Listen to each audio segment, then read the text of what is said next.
아프리카에서 유럽 제품이 밀려나고 있습니다. 프랑스도 영국도 독일도 아닌 정체를 알 수 없는 동양의 한 나라가 300년 식민지 역사를 단숨에 뒤집고 있습니다. 케냐의 수도 나이로비. 이 숫자가 불과 6개월 만에 일어난 변화입니다. 시골 마을 소년이 아이폰이 아닌 갤럭시폰을 꿈꿉니다. 한국이 만든 거라면 일단 믿고 산다. 이 말이 아프리카 대륙 전체로 퍼지고 있습니다.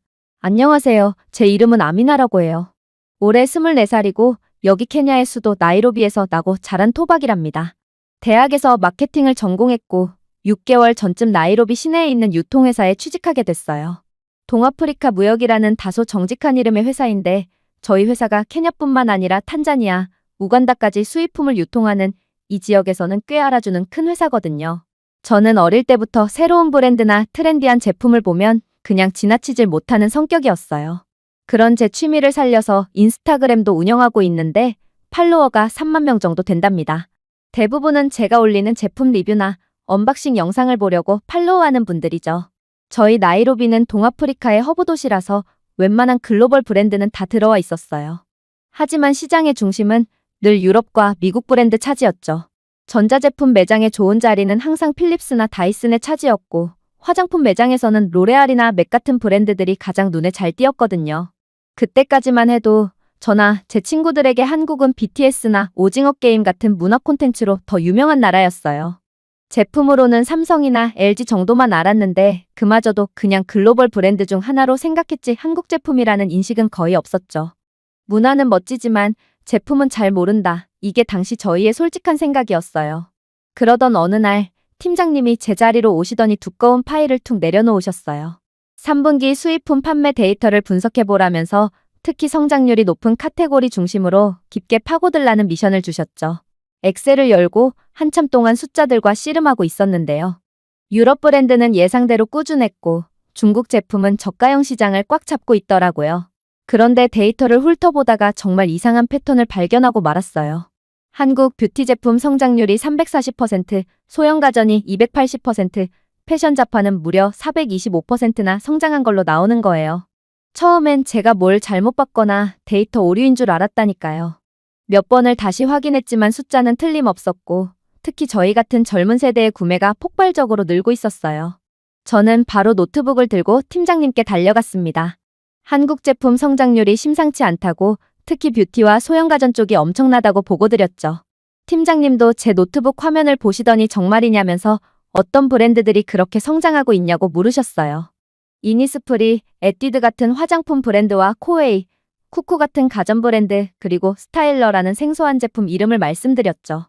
팀장님은 옷을 관리하는 기계가 여기서 팔린다는 사실에 무척 의아해하셨어요. 결국 팀장님은 제게 직접 현장에 나가서 대체 어떤 매장에서 누가 사가는 건지 직접 눈으로 확인하고 오라고 지시하셨습니다. 그날 오후 저는 나이로비에서 가장 큰 쇼핑몰 중 하나인 웨스트게이트 몰로 향했어요. 그리고 2층 전자제품 구역에 도착했을 때 K존이라는 커다란 간판 아래로 사람들이 북적이는 모습을 보게 됐죠. 가까이 가보니 가장 먼저 코웨이 정수기 시연이 눈에 띄었어요. 가격은 절반 수준이지만 유럽 제품들과 성능은 거의 비슷하다면서 디자인을 보라고 주방에 두면 인테리어 소품 같지 않냐며 자신있게 설명하고 있더군요. 심지어 케냐의 수지를 한국 본사에서 직접 연구해서 필터를 강화했다는 말에 주변 사람들이 감탄하더라고요. 옆에서는 무선 청소기 시연이 한창이었는데요. 다이슨보다 가볍고 배터리 교체도 가능한데 가격은 60% 수준이라는 설명에 사람들이 정말이냐며 웅성거렸습니다. 화장품 코너는 상황이 더 놀라웠어요. 에뛰드 하우스 매장 앞에 줄이 길게 늘어서 있기에 궁금해서 앞에 있던 분에게 물어봤더니 쿠션 파운데이션 신제품이 나왔다는 거예요. 글쎄, 이번에 특별히 아프리카 사람들 피부톤에 맞춰서 15가지 색상으로 출시되었다면서 무척 흥분하더라고요. 15가지라니 정말 대단한 시도였죠. 저도 쿠션 파운데이션과 선크림을 하나 사서 집에 돌아와 직접 써봤어요. 쿠션은 제 피부톤에 찰떡같이 맞았고 선크림은 끈적임 없이 흡수되는 사용감이 정말 놀라웠죠. 바로 인스타그램에 후기를 올렸더니 어디서 샀는지 가격은 어떤지 묻는 댓글과 DM이 폭주하기 시작했어요. 다음 날 저는 현장 조사 내용을 바탕으로 한국 제품 급성장 원인에 대한 보고서를 작성했습니다. 철저한 현지화 전략, 뛰어난 가성비, 그리고 풍부한 샘플 같은 세심한 서비스가 성공의 열쇠라고 분석했죠. 한국 브랜드들은 고객들한테 써보라며 무료 샘플을 정말 푸짐하게 주니까 그것부터 세상에 없던 파격 마케팅이었어요. 그날 저녁 오랜만에 친구들을 만났는데요. 만나자마자 친구 파투마가 저를 보더니 요즘 한국 제품만 쓰는 것 같다고 말을 걸어왔어요. 제 대답이 끝나기도 전에 다른 친구 조이스가 신이 나서 끼어들었죠. 자기도 제 인스타그램을 보고 쿠션을 샀다면서 정말 좋다고 엄지를 들어 보이는 거예요.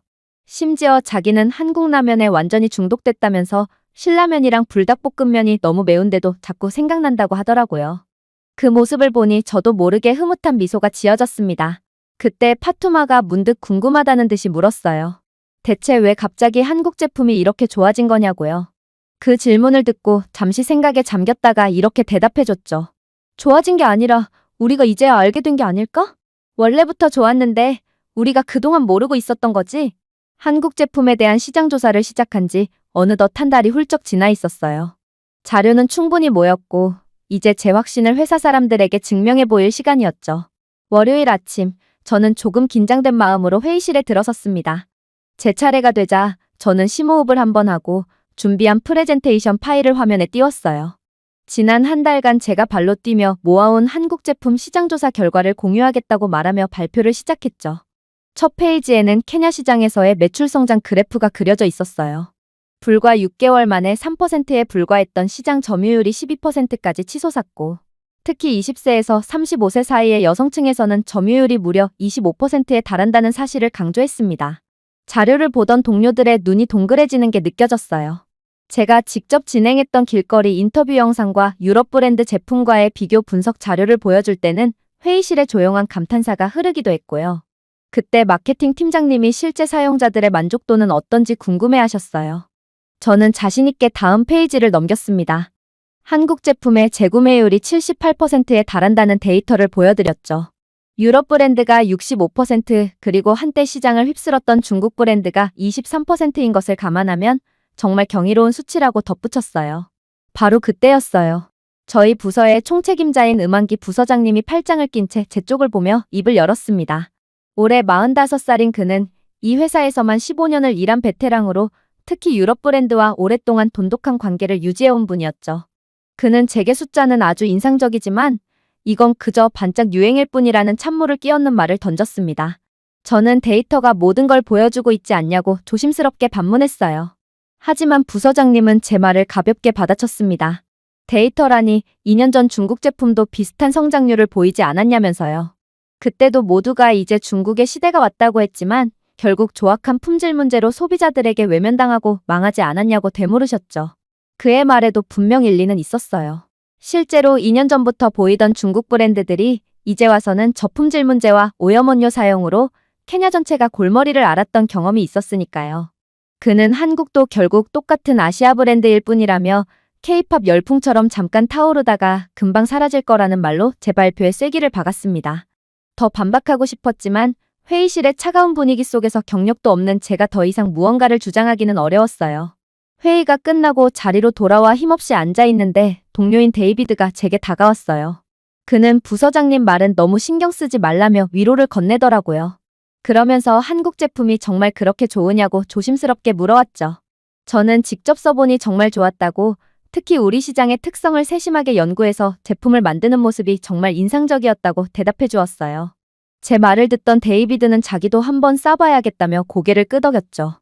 그날 오후 저는 추가 조사를 위해 나이로비 외곽에 있는 전통시장으로 향했습니다. 번쩍이는 고급 쇼핑몰이 아닌 평범한 서민들이 살아가는 공간에서도 한국 제품이 통하는지 제 눈으로 직접 확인하고 싶었거든요. 기코뉴 시장의 복잡한 골목에 들어섰을 때 저는 예상치 못한 광경에 발걸음을 멈췄어요. 먼지 쌓인 작은 전자제품 가게에 삼성 공식 대리점이라는 파란색 간판이 선명하게 걸려있는 거예요. 제가 가게 주인에게 정말 삼성 공식 대리점이 맞냐고 묻자 주인 아저씨는 작년에 삼성에서 직접 파트너십 제안을 했다며 무척 자랑스러워했어요. 왜 이런 작은 가게에 공식 대리점을 냈는지 궁금했는데 삼성이 케냐의 모든 지역, 부유층뿐만 아니라 서민들도 쉽게 제품을 접할 수 있도록 유통망을 만들고 있다는 설명을 들을 수 있었죠. 가게 안에는 최신 스마트폰부터 이어폰, 보조 배터리까지 다양한 제품들이 있었고 특히 가격은 중국산과 비슷한데 품질이 훨씬 좋은 삼성의 보급형 스마트폰이 불티나게 팔린다고 하더라고요. 옆 가게는 화장품을 팔고 있었는데 그곳에도 역시 한국 제품들이 한 자리를 차지하고 있었어요. 아주머니에게 한국 화장품도 파시냐고 물었더니 요즘 젊은 애들이 토니몰이나 더 페이스샵 같은 것만 찾는다며 웃으셨습니다. 그러면서 한국 회사들이 참 똑똑하다는 말을 덧붙이셨죠. 큰 제품을 살 돈이 없는 학생들을 위해 미니 사이즈 샘플 포장으로도 제품을 판다는 거예요. 비싼 브랜드라고만 생각했는데 이렇게 서민들의 주머니 사정까지 고려하는 세심함에 다시 한번 놀랐습니다. 시장 조사를 마치고 회사로 돌아오는 길에 우연히 주차장에서 음한기 부서장님과 마주쳤어요. 제가 시장 조사를 다녀오는 길이라고 말씀드리자 그는 뭐 특별한 거라도 있었냐며 건성으로 물었죠. 저는 기코뉴 시장의 서민들도 한국 제품을 많이 사고 있었다고 이건 단순한 유행이 아닌 것 같다고 힘주어 말했어요. 하지만 부서장님은 코웃음을 치며 너무 들떠서 객관성을 잃지 말라는 충고까지 덧붙였죠. 그날 저녁 저는 답답한 마음에 집에서 밤늦게까지 인터넷을 뒤졌습니다. 그리고 놀라운 사실들을 발견했어요. 한국 기업들의 아프리카 투자가 계속해서 늘어나고 있었던 겁니다. 현대자동차, 케냐의 부품 공장 도입 검토, CJ, 동아프리카 식품시장의 K제품 판매 선언, 아모레퍼시픽, 나이로비 물류센터 설립 추진. 이건 단순히 물건을 팔고 떠나는 게 아니라 아예 이곳에 뿌리를 내리려는 움직임이었어요. 제 심장이 다시 뛰기 시작했죠. 다음 날 회사에서 아주 흥미로운 일이 벌어졌습니다. 한국의 코웨이라는 회사 관계자들이 저희 회사를 방문한 거예요. 그들은 케냐 시장의 독점 유통 계약을 제안하러 왔다고 자신들을 소개했죠. 코웨이가 단순히 정수기를 파는 회사가 아니라 케어 서비스를 제공하는 회사라고 소개했습니다. 음한기 부서장님이 케어 서비스가 무엇이냐고 묻자 정수기를 판매한 후에도 3개월마다 직원이 직접 방문해 필터를 교체하고 제품을 점검해주는 서비스라고 설명했어요. 심지어 필터도 케냐 수질에 맞춰 특별히 두껍게 제작했다면서요. 음한기 부서장님은 그런 서비스를 하려면 비용이 너무 많이 들지 않겠냐고 날카롭게 지적했어요. 하지만 한국 업체에서는 그것이 바로 고객의 신뢰를 얻기 위한 장기적인 투자이며 한번 신뢰를 얻은 고객은 평생 고객이 된다고 차분하게 응수했습니다. 그는 이미 케냐에서 6개월간 진행한 파일럿 테스트 결과 고객 만족도가 94%, 재계약률은 89%에 달한다는 데이터가 담긴 태블릿을 보여주었죠. 음한기 부서장님의 표정이 조금씩 굳어지는 게 보였어요. 게다가 이미 남아공과 나이지리아, 이집트에서 이미 거둔 성공 사례를 보여주며 아프리카 전체 시장 점유율이 2년 만에 15%를 돌파했다는 사실을 알렸습니다. 회의가 끝나자 음한기 부서장님이 저를 조용히 불렀어요. 그는 제게 코웨이 자료를 좀 더 자세히 분석해보라고 지시했죠. 제가 한국 브랜드는 반짝 유행이라고 하시지 않았냐고 묻자 그는 머쓱한 표정을 지으며 그래도 확인은 해봐야 하지 않겠냐고 얼버무리더군요. 그리고 일주일 후 정말 놀라운 일이 일어났습니다. 남아공 요하네스버그로 출장을 갔던 음한기 부서장님이 완전히 다른 사람이 되어 돌아온 거예요. 그는 요하네스버그에 가보니 한국 제품이 정말로 대세였다고 고백했어요. 고급 쇼핑몰인 센톤시티의 거대한 삼성 매장 사진부터 소웨토의 서민가에까지 들어선 한국 화장품 가게 사진들을 제게 보여주었죠. 특히 꼬꼬치킨이라는 한국 치킨집 앞에 현지 젊은이들이 길게 줄을 서 있는 사진을 보여주며 한국식 치킨이 KFC보다 인기가 많다는 말을 듣고는 충격을 받았다고 하더라고요. 하지만 더 중요한 건 따로 있었습니다. 그는 삼성 남아공지사를 방문했는데 관리자의 70%가 현지인이었고 기술 이전과 교육도 아주 체계적으로 이루어지는 모습에 깊은 인상을 받았다고 했어요. 유럽 기업들처럼 우리를 단순한 소비시장으로 보는 게 아니라 진정한 파트너로 대하는 것 같았다는 그의 말에 저도 가슴이 뭉클해졌습니다. 그는 깊은 한숨을 내쉬며 자신이 15년이라는 경험의 틀에 갇혀 있었던 것 같다고, 아시아라고 다 같은 아시아가 아니었다는 사실을 이제야 깨달았다고 털어놓았어요. 그날 오후 전 직원 긴급 회의가 소집되었습니다. 그 자리에서 음한기 부서장님은 우리 회사가 한국 제품 라인을 대폭 확대하기로 결정했다고 폭탄 선언을 했어요. 정수기를 시작으로 화장품과 식품까지 수입을 늘릴 것이라는 그의 발표에 모두가 놀라 입을 다물지 못했죠. 한 직원이 갑자기 왜 방침을 바꾼 것이냐고 묻자 부서장님은 시장이 원하는 걸 따라가야 하지 않겠냐며 고집을 부리다가는 우리만 뒤처질 뿐이라고 그간 자신의 생각이 틀렸음을 인정했어요. 그리고 그는 저를 똑바로 쳐다보며 이제부터 한국 제품 담당자는 아미나 바로 당신이라고 말했어요. 한국 기업들과 직접 소통해서 최고의 제품을 선별해 들여오는 역할을 제게 맡기겠다는 거였죠. 갑자기 어깨가 무거워지는 책임감이 느껴졌지만 그보다 더 큰 기대감과 설렘이 제 온몸을 감쌌습니다. 회의가 끝나자 동료들이 제게 몰려와 축하 인사를 건넸어요. 아미나가 K브랜드 전문가가 되었다며 깐깐한 부서장님을 설득한 걸 보면 정말 대단하다며 저를 치켜 세워주었죠. 저는 쑥스러워서 웃어 보였지만 속으로는 정말 뿌듯했습니다. 그날 저녁 저는 SNS에 글을 하나 올렸어요. 오늘부터 공식적으로 우리 회사의 K브랜드 담당자가 되었어요. 앞으로 케냐에 더 좋은 한국 제품들을 소개할 수 있도록 최선을 다할게요. 글을 올리자마자 좋아요가 순식간에 1000개를 넘어섰고 댓글창은 뜨거운 반응으로 가득 찼습니다. 더 많은 K뷰티 제품을 부탁한다는 댓글, 한국 가전제품을 더 들여와 달라는 요청, 그리고 제 덕분에 한국 제품의 매력을 알게 되었다는 감사 인사까지. 하지만 그 중에서도 제 마음을 가장 깊이 울린 댓글은 이것이었어요. 한국 제품이 아프리카를 바꾸고 있네요. 단순히 물건을 파는 게 아니라 우리 삶의 질을 높여주고 있어요. 그 댓글을 가만히 읽으며 생각했어요. 이건 결코 단순한 유행이 아니라고. 한국 제품은 이제 우리 시장을 넘어 우리 한 사람 한 사람의 생활을 바꾸고 있는 거대한 흐름이라고 말이죠. 제가 저희 회사의 K브랜드 공식 담당자가 된 지도 어느덧 3개월이 흘렀어요.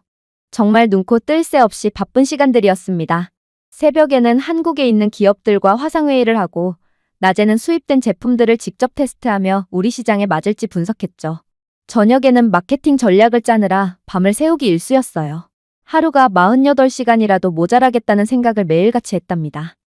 그날은 그간 3개월의 노력이 빛을 발하는 아주 특별한 날이었어요. 한국의 아모레퍼시픽 팀이 저희와 협의를 위해 직접 나이로비를 방문하기로 한 날이었거든요.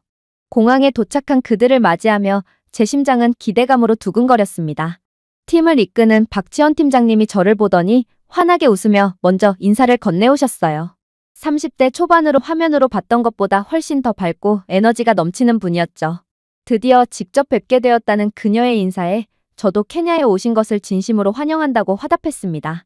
호텔로 향하는 차 안에서 박 팀장님은 제가 그동안 보내준 시장 분석 자료가 정말 큰 도움이 되었다고 말씀해 주셨어요.